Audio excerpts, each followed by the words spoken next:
Washington feels unusually heavy tonight. A thin fog wraps the city, muffling every sound, every movement.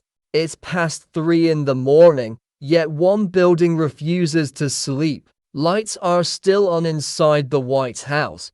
The corridors are silent, broken only by the faint rustle of paper inside the Oval Office. Donald Trump sits alone at his desk. In front of him lies a file. Thick. Unforgiving. Written across the cover in bold red letters is a name that refuses to disappear from American politics: the Epstein case. The shadow of that file stretches across his face. In that shadow, there is exhaustion, there is fear, and there is a kind of anxiety no foreign enemy can create. The fear that comes from within. Outside, distant voices of reporters drift through the night. Mr. President, will you release the files? Trump says nothing. He turns toward the window, staring into the dark sky, as if searching for an enemy he can point to. Someone else to blame. Someone whose name can buy him time. Jeffrey Epstein is not just a man.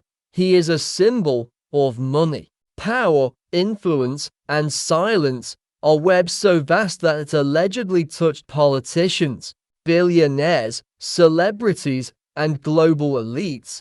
When Epstein died, many believed the story ended. But history has a habit of reopening closed chapters.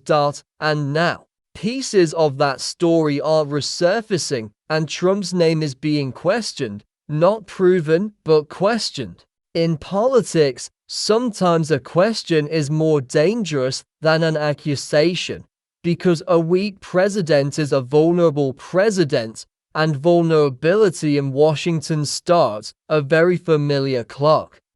The clock of impeachment, investigations, and political collapse. If you study American history closely, a pattern emerges. Whenever the center of power shakes, an external enemy suddenly appears. Vietnam. Iraq. Afghanistan. Different decades, different justifications, but the same strategy. When the house is on fire, start a fire outside. This is not conspiracy, it is political culture. Trump now stands on that same historical map. As long as the Epstein file dominates headlines, his presidency remains under threat. So the administration searches for something bigger, louder, more frightening.